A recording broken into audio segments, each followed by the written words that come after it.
It's critical to dig safe and avoid damaging underground utilities. Incidents cause financial hardship to you, your employees, and your business. Incidents mean extra paperwork, uncomfortable conversations, and a hit to the reputation you worked for years to build. Even worse, an incident could kill someone or leave them with lifelong injuries.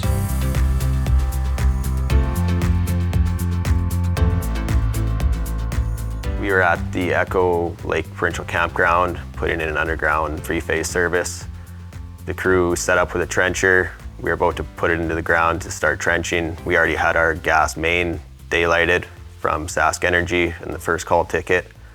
And then we were about to start trenching, realized there was other facilities in the area, which would be your private locates. And once we realized the private locates were not in my hand, that we stopped everything. On the side of the building, you could see where there was other gas lines tapping off of the main coming in, and that there was other power facilities in the area. There's a meter box on a pole, which with the customer side, we could see that there was underground cables coming off of that, and there's underground wells in the area, which had to be fed from something. After we stopped, I called my boss to let him know of the situation that was happening, how we know there's other facilities in the area. The locator came out right away, located everything. We kind of sat back, had another look, had to call another hydrovac in, and from there, then we could proceed with our work. If I had just followed the paperwork that day, we would have hit at least 2 gas lines in the area that were private. I believe 2 or 3 power lines as well, and possibly a water line. It would have been absolutely terrible. The 2 gas lines that are there are stacked on top of one another, so that would even make it worse. You probably got 4 inches of gas line you would have cut through and have that blowing. There's always a high potential for injury.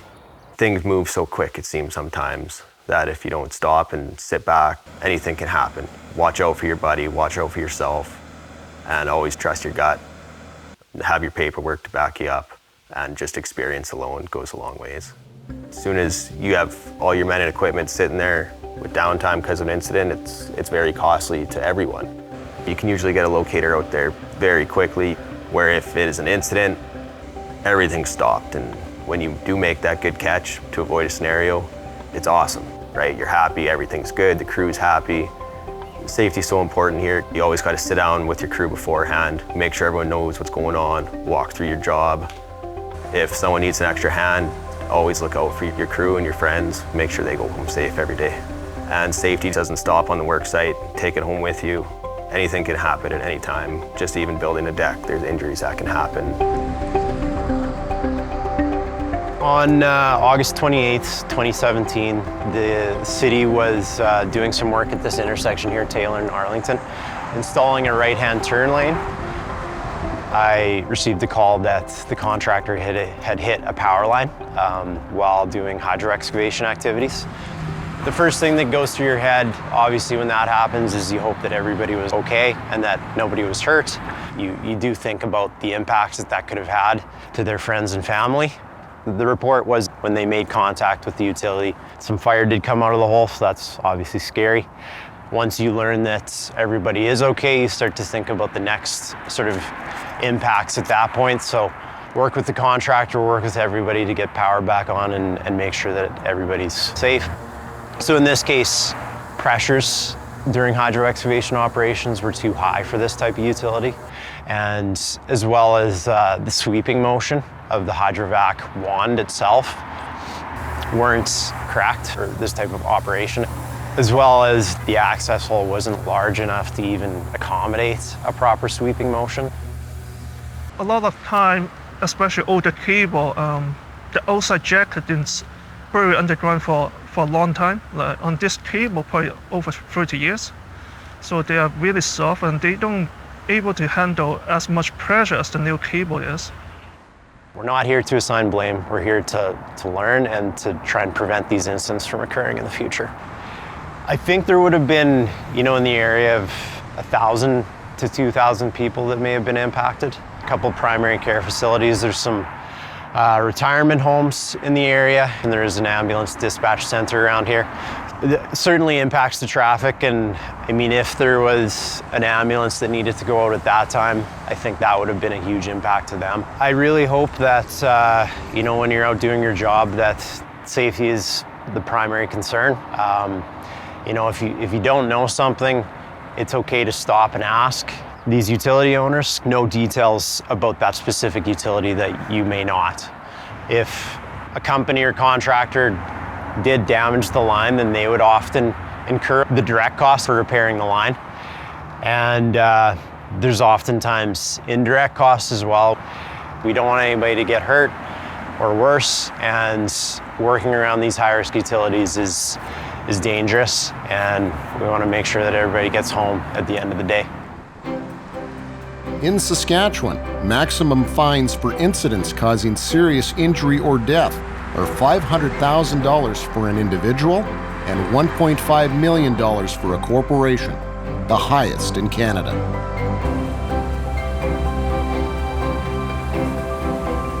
We're obviously looking to keep our equipment and operators safe and protect the underground utility. So as the operators pull onto site, stop, a quick walk around by them, checking for any visible signs of something that isn't marked. They know where the location is. If the first call hasn't been done, if the locates aren't done, they know that they can call back into their manager, dispatcher. Locates haven't been done, that stops the job right there. So that's step one for sure. White lining or black lining is a method that is used in the industry to mark off our work area where we will be working and actually doing the digging. So white lining in the summertime, that white line, or a black line in the wintertime. On the snow, there will be no hydrovacuum done beyond that. So operators are coming onto a site that has electrical, and we're going to uncover an electrical line. So they know they need to use their bonding mat. So the first off is an inspection of the bonding mat that's on the truck, making sure it's got no rips, it's clean, it's ready to go. Then our assistant running the boom is set off 2 meters to the side, and we can start digging. Training and ensuring that we have competent operators out there is very important to keep that standard where it needs to be to keep these guys safe. Pressures are very important. Our mandate is 1500 PSI, but we will talk to the facility owner and get their mandate. And that can be adjusted down to 1200. Sask Power with some pedestals, we know they like us right around 1000 PSI. If you're an underground pipeline and you've got a 50-year-old pipeline in the ground and you want us to find it for you, you're going to indicate a very, very low pressure. You're going to ask that we don't go above 1000 PSI until we find that facility. If you're a pipeline that's quite new, the ground's frozen, you're going to push that up to that 1300 PSI. So knowing those pressures is very important. Knowing what's in the ground is important as well.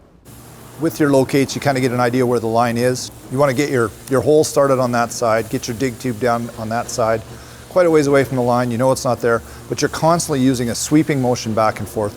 And as you get your dig tube down to the depth of the line, then you can work where you think the line is, and in a sweeping motion from across that line, you sweep to your dig tube. So in no time do you stop on top of the line. You never run parallel with the line with your wand. You always run across it with a sweeping motion down to your dig tube. Even though the pressures are set properly, if you're not making a sweeping motion, you can easily punch a hole in that line.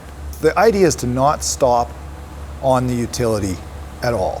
As you're moving in the sweeping motion, you're also doing a rotating motion of the wand. According to the DIRT Report, a voluntary reporting tool across Canada for underground infrastructure damages, there were more than 11,000 underground line contacts across the country and about 700 in Saskatchewan in 2018. The majority of those were Crown facilities. In Saskatchewan, 30% of contacts occurred when digging without requesting a locate. Half of Sask Power's electrical contacts in 2018 involved overhead lines, resulting in 3 deaths.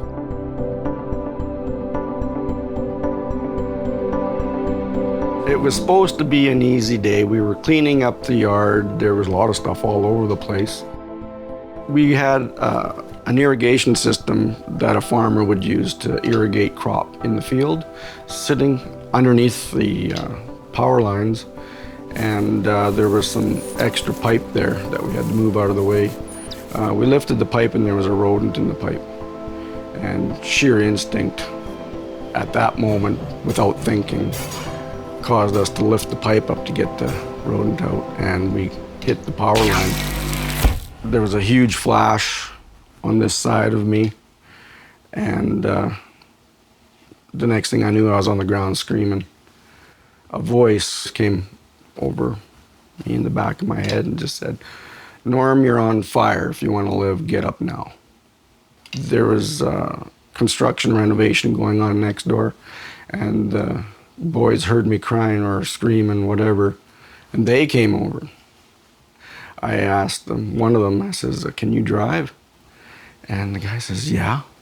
I says, "I need medical attention right away here. Can you take me to the Medicenter in town here?" Into the emergency I walked, and I said to the nurse, "I just electrocuted myself. I need help." That's where the barrage of questions just started. They said, "Are you in pain?" I said, "Yeah, I'm in a lot of pain." "Where did you get hurt?" "On my left side." They decided to give me morphine right there. They loaded me up into the ambulance and we started our journey to Regina. I'm getting blood taken, it seemed like every 10 or 15 minutes. And I guess what they were doing is they were starting to analyze my blood to see if I had nuked the internal organs on my body. And once I got to the ICU, I found out then that I had burns to about, I think, 20% of my body. I think I was in the hospital for 2 days. Third day I got out, something like that. And then I started every day I had to go to the hospital to the burn unit. The skin was burnt off pretty good. For me, the hard part was my daughters. They came to help pull the bandages off. And the one day, my daughter was helping pull the bandages off, and it was just, as the bandages are coming off the blood, she had to leave. "Dad, it's too much."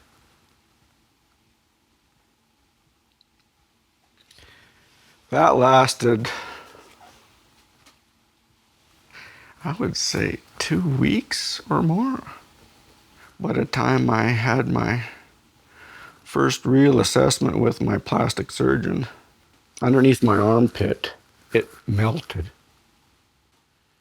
And he said, "Well, you're going to need some surgery." He said, "If you can put your arm up against the wall every day and do it as many times as you can, or whatever you can stand, it's skin. Just stretch it out, and hopefully we can, alleviate the amount of surgery that you have to do there." Physically, I pushed it till I damn near cried. There. Stop, back off, and later on, go do it again. And I would do it maybe twice, 3 times a day. And I did it right up until I saw my plastic surgeon again. He was amazed. He says, "I can't believe this is the same wound." He says, "I don't think you're going to need surgery." I caused a lot of problems. I caused the fire department to come out. The healthcare system had to kick in. The burden on my family, my friends, my girlfriend. You need to be painfully aware of what you're doing. Complacency nearly cost me my life. Just be aware. Whether you're a contractor, homeowner, or anyone doing work around underground infrastructure, contact Sask First Call before you begin your work. Always call or click before you dig. Sask First Call has quite a few changes that's happened in 2020. We have decided to streamline our processes and join the other Western Canada First Call centers. Previously, we required a 2-day window, not including the day of request, and we're now increasing that to a 3-day window. That's probably one of the biggest changes, as well as the look of when you go online to request a ticket will look completely different. You'll find it a lot easier to use with pop-up buttons that explain what we're looking for in each section. And as well, if you get stuck online, we now have a chat option, so you can actually ask a question online and someone will chat with you and help you throughout that process. You'll be able to draw on your dig site, and that dig site is really what's important when you go online to request your locate. So previously, we were notifying our member companies based on the address or the quarter section that was given us, and now it's really based on what is drawn on that map. The excavator now has an opportunity to edit their ticket. They can relocate their ticket, they can update their ticket, they can do all of these self-serve options now online, where previously they would have had to have called in.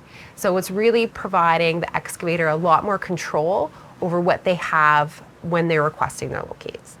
The moment you hit submit, that ticket's been processed. So those member companies that have facilities within your dig area are notified instantaneously. As well, you'll know instantaneously who you're waiting for locates.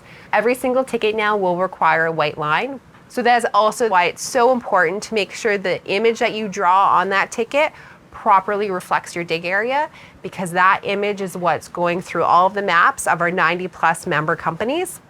Sask First Call is your first call. We're not your one call. So there could be facility owners who have underground facilities in your work area that aren't part of First Call. It's really about reading the street and reading your dig area and your property, right? You want to look, are there sign markers of maybe facilities that exist in your dig area? Does that match as to what is listed on your ticket for subscriber companies? Do you receive utilities at your house, maybe cable or water, that aren't listed as member companies on your ticket? All of those are good signs to take a look at to see if maybe somebody does have facilities that aren't listed. So it is really up to the excavators to do their homework to make sure that they're not making contact with any underground facilities, whether they're members of Sask First Call or not. The important thing is that you don't start work until you've heard from all companies listed on your ticket. Excavators must now give us 3 full working days, not including the day of request, to be able to get those locates. You may get those locates sooner, or it may take up to that full 3 days, depending on where you're located within the province and the time of year. Locates are valid for 10 working days after being placed. Relocates are available, and those relocates can be made through the website or by contacting Sask First Call. Download the SCGA Best Practices Interactive Searchable Flipbook today. It has the latest in safe digging practices, including a section on what the colors mean. Get access to the flipbook via scga.ca. Just a reminder, you must comply with provincial and federal regulations to ensure the safety and security of the public, as well as prevent damage to property and the environment. Hello, as Executive Director of the Saskatchewan Common Ground Alliance, I would really like to take this opportunity to thank each and every one that attends our Contractor Dig Safe breakfasts. We especially appreciate the sponsors who provide the funding. Even though April is Safe Digging Month, the Saskatchewan Common Ground Alliance wants to remind everyone that safe digging is a year-long effort. We must be vigilant and make sure we are always putting safety first every day, no matter the month or the season.